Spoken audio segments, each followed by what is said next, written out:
Hi friends, welcome to my channel. நம்ம இன்றைக்கி என்ன பார்க்க போகிறோம்னு பார்த்தீங்கன்னா, சிந்தாமணி சிக்கன் நம்ம பண்ண போகிறோம். அது எப்படி பண்ண போகிறோன்னு தான் பார்க்கலாம். வீடியோ போட்டு ரொம்ப மாதம் ஆச்சு, இப்போ திரும்பி நான் ஸ்டார்ட் பண்ணியிருக்கேன். அதனால் தொடர்ந்து சப்போர்ட் பண்ணுங்கள், லைக் பண்ணுங்கள், ஷேர் பண்ணுங்கள். வாங்க வீடியோக்குள்ளே போகலாம். ஒரு சட்டி வச்சு கொஞ்சோண்டு எண்ணெய் விட்டுக்கலாம். எண்ணெய் நல்லா காஞ்சிச்சு. இப்போ கொஞ்சமாக நம்ம கடுகு உளுத்தம்பருப்பு போட்டுக்கலாம்.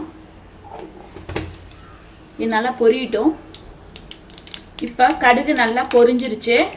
இப்போ பார்த்திங்கன்னா நம்ம கருவேப்பிலை போட்டுக்கலாம். அதுக்கப்புறமா பார்த்திங்கன்னா இஞ்சி பூண்டு பேஸ்ட் போட்டுக்கலாம்.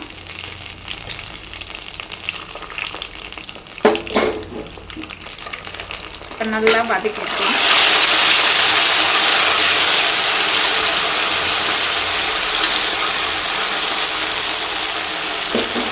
இஞ்சி பூண்டு எல்லாம் நல்லா வதங்கட்டும். இப்போ பார்த்திங்கன்னா இஞ்சி பூண்டு பேஸ்ட் எல்லாம் நல்லா வதங்கிடுச்சு. இதுக்கப்புறம் பார்த்திங்கன்னா நம்ம சின்ன வெங்காயம், வரமிளகாய், பூண்டு எல்லாம் கட் பண்ணி வச்சுக்கோ, இது சேர்த்துக்கலாம்.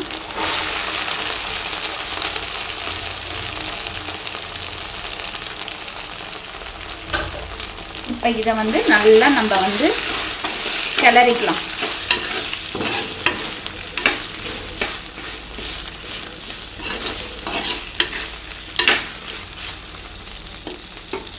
இப்போ பார்த்திங்கன்னா சால்ட் கொஞ்சமாக சேர்த்துக்கலாம்.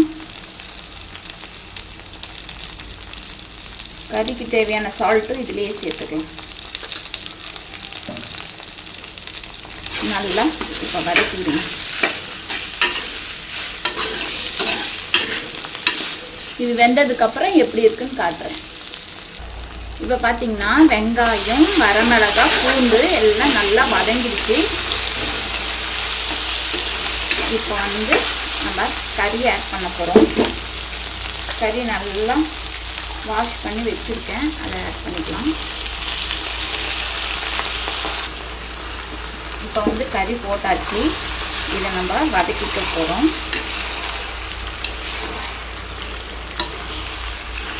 வதக்கிக்கிட்டு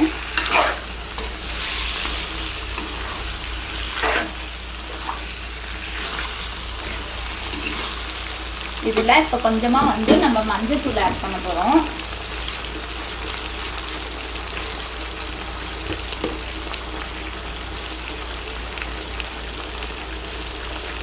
மஞ்சள் தூள் ஆட் பண்ணியாச்சு. இப்போ சால்ட் எல்லாமே போட்டாச்சு. அதனால் இப்போ மஞ்சள் தூள் மட்டும் போட்டு நம்ம கறியை வேக வைக்க போகிறோம்.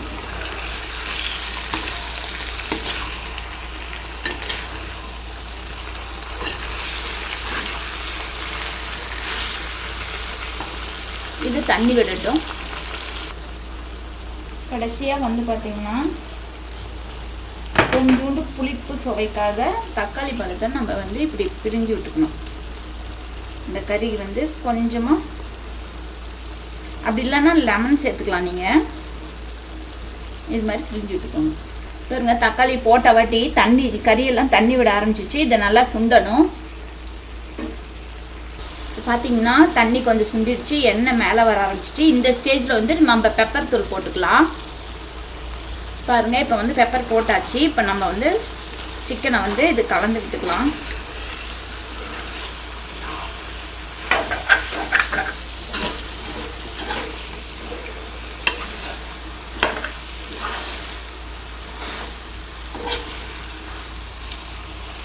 இப்போ கலந்து விட்டாச்சு. இந்த சிக்கனை ஒரு 5 நிமிஷம் கழித்து நம்ம பார்க்கலாம். பாருங்கள், இப்போ சிந்தாமணி சிக்கன் ரெடி ஆகிடுச்சு. இதுக்கப்புறமா பார்த்திங்கன்னா கொஞ்சம் கொத்தமல்லி தூவி மூடி வச்சுருங்க. சிந்தாமணி சிக்கன் எப்படி பண்ணுறதுன்னு பார்த்துட்டிங்களா? உங்கள் வீட்டில் ட்ரை பண்ணி பாருங்கள். அடுத்த வீடியோவில் என்ன ரெசிபி பண்ணலான்னு கமெண்ட்டில் சொல்லுங்கள். இந்த வீடியோ லைக் பண்ணுங்கள், ஷேர் பண்ணுங்கள், கமெண்ட் பண்ணுங்கள். பாய்.